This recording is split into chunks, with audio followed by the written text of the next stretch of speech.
there, here we go with your money, part 5, wealth and lifestyle by design. So let's dive right in today and let's get through this one quickly. We've got all the facts and figures of your survive, strive and thrive life. So we've got them all mapped out now, right? So we know what you've got to earn for each. We've also identified the underlying beliefs that are sponsoring your attitude and behavior around money, and especially around that part of actually asking for it, right? It's one thing to have a belief system around money, but we often see, it's where the rubber meets the road, as I say. We often see that you can theoretically, intellectually have one belief around money generally, but it shows up very, very differently as soon as you go to another person and say, hey, can I have some of yours?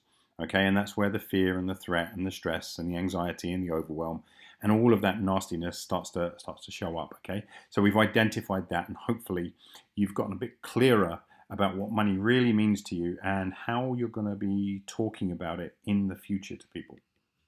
In this mission, we're going to firm up those beliefs just a bit by taking things from that intellectual level to a much more functional and practical one. Okay, so it's a very, very simple process. So the process starts with a really simple question: why do we really struggle to ask for money? And there's lots and lots and lots of things involved in this, as we've already discovered, right? But when it gets down to the point, like, hey, can you give me your cash? When we're at that point in the conversation, I know we wouldn't necessarily say it as bluntly as that, right? But that's kind of what we're asking, right? Buy my shit and will you give me your cash? When we get to that point, what is really going on? Where's the real challenge? And when you boil it all down, the real challenge is one of faith. Okay, it's one of faith. And by faith, what I mean is something which you are expected to or being asked to believe for which you have no concrete evidence, right? So you're being asked to believe that a client is going to see the value in what you've got to offer, but you've got no evidence of that, and you're just hoping, but you've also got a whole bunch of fears. The client is being asked to believe, mostly on faith, that you're a good person, that you have the knowledge, the skill, the ability, and that you're a person of high integrity who's actually going to give them what you've promised to give them, right? What it really comes down to is that there's this challenge of faiths. Okay, a challenge of faiths, and you might not have really thought of it that way before. But when in the way that I'm about to describe it to you just now, I believe, particularly in terms of when we're working with money, that faith can be addressed in a fairly simple way, right?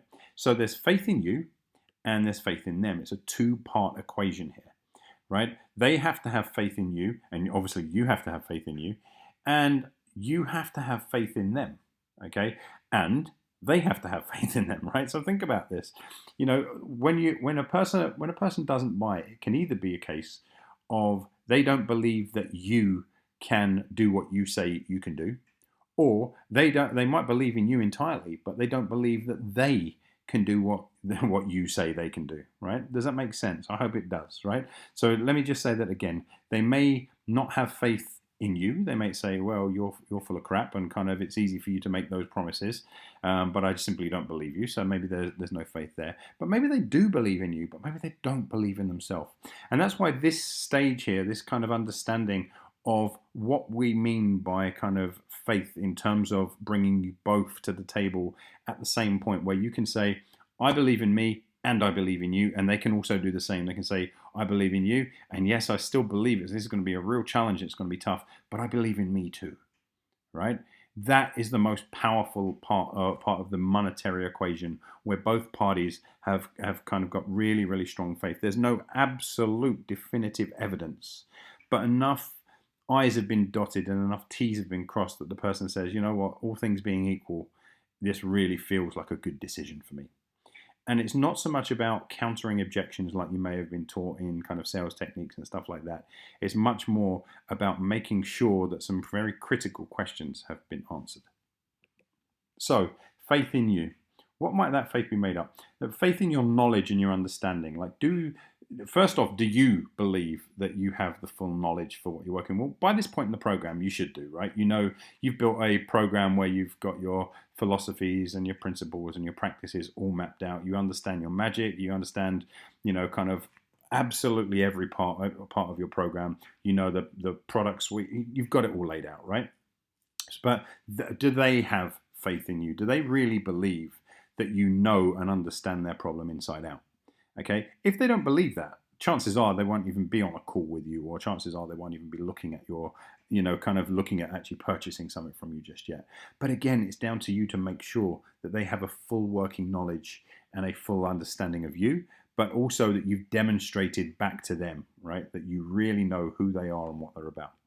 Okay, your faith in your skill and your ability. You might have a great working knowledge, right, as we've come to understand throughout this program. There's a huge difference between intellectual, which is the knowledge and the understanding, and functional, which is the skill and the ability, right? The actual ability to do the thing.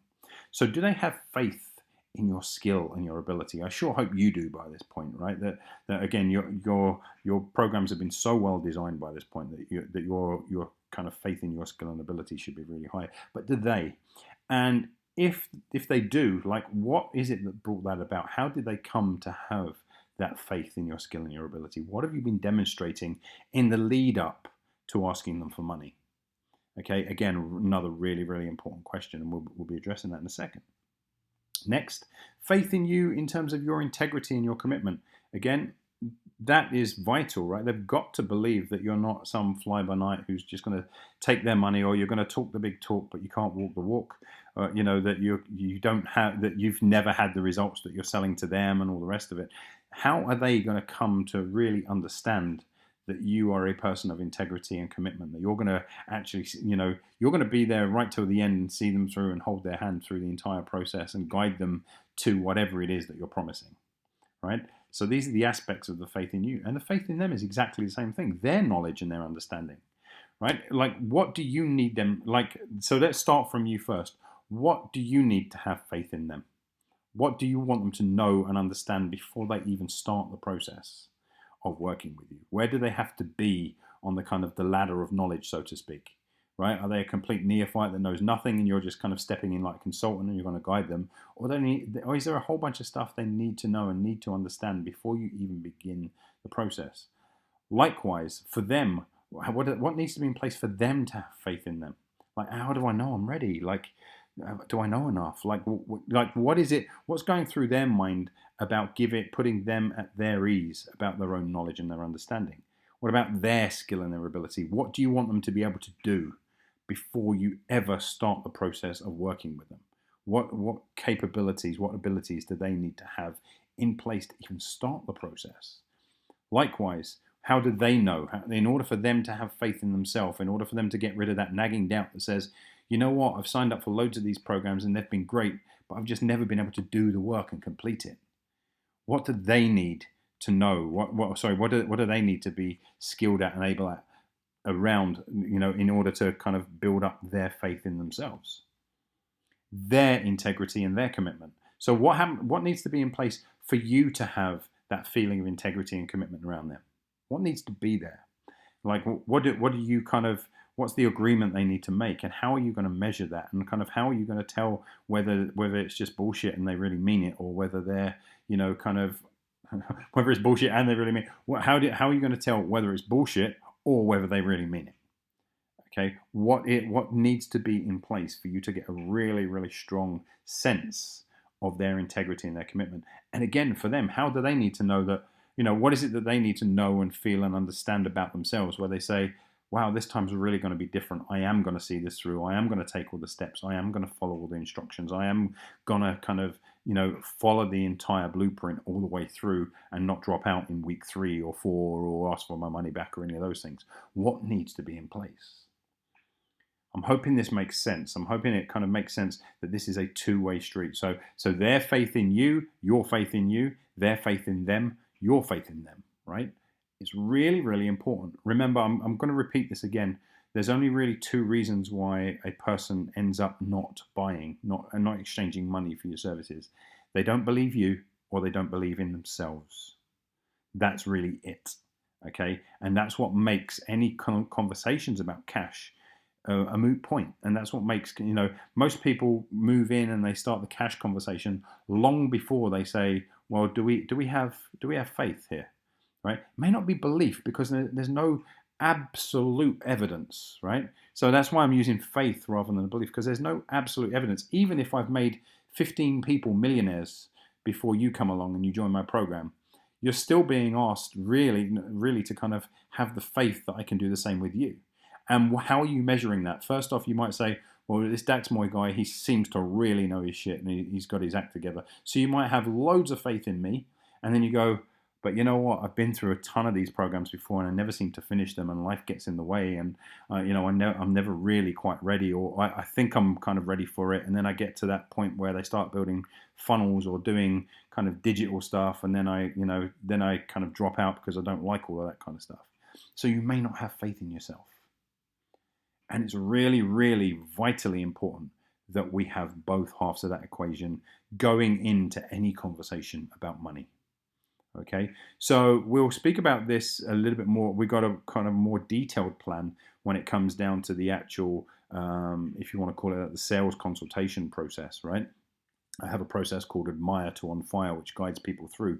But this is stuff that's related to money for the very, very simple reason is we can't even get to that point. We can't even get to the point where we're sat in a room with a person, or we're on a Skype call with a person, or doing a consult with them, until we have this kind of two-way street of faith in them, faith in us. Okay, so what would cause, here's some questions, right? So what would cause a client or prospect to doubt my knowledge?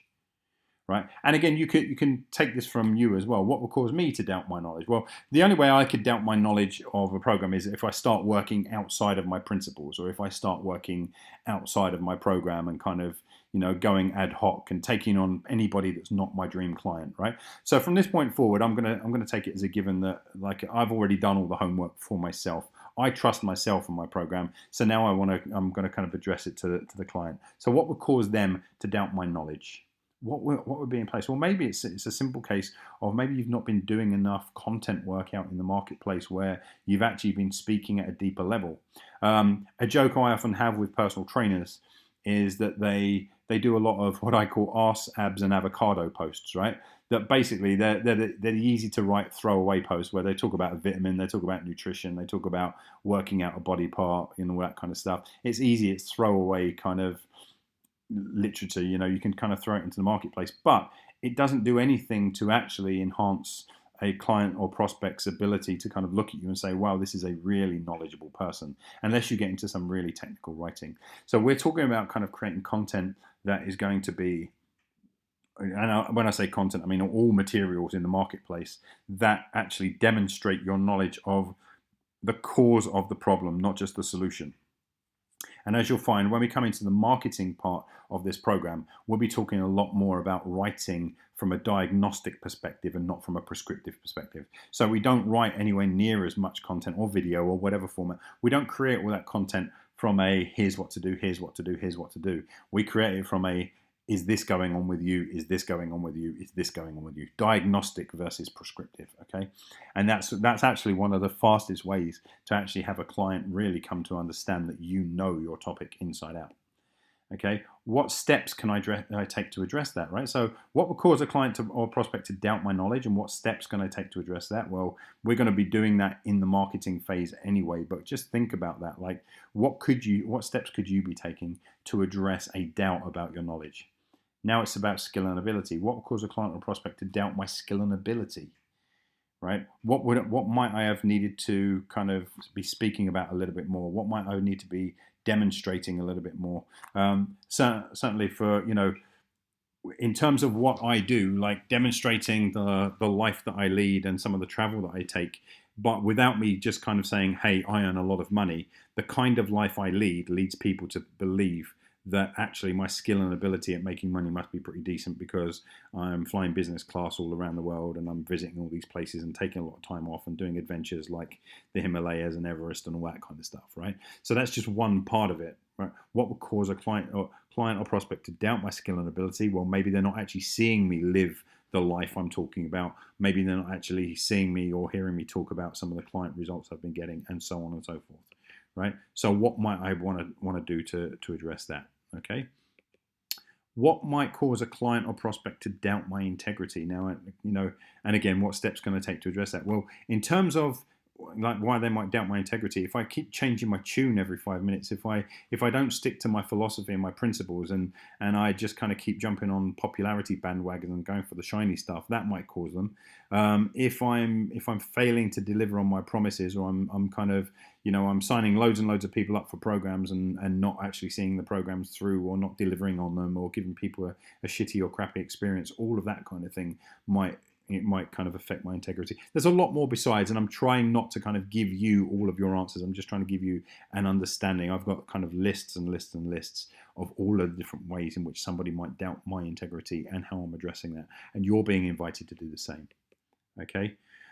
Next, what proof might they require of me? Like what, and require, I've capitalized that, because what might have to be in place before they believe? Like, so for some people it's testimonials, and for some people it's photographs and stuff like that, and for other people it's kind of actual marketing materials, or it might be that they need to go through, for some of the stuff that I do, for example, kind of some of the stuff that people kind of require of me is for me to demonstrate a deep understanding of what coaches go through, right? It's not just a desire, it's actually a requirement in terms of proof. As I found out, when I didn't used to do that, I made far fewer sales. As soon as I kind of upped the levels, I created diagnostics and I created more specific content that actually kind of walked them through all the reasons why coaches struggle.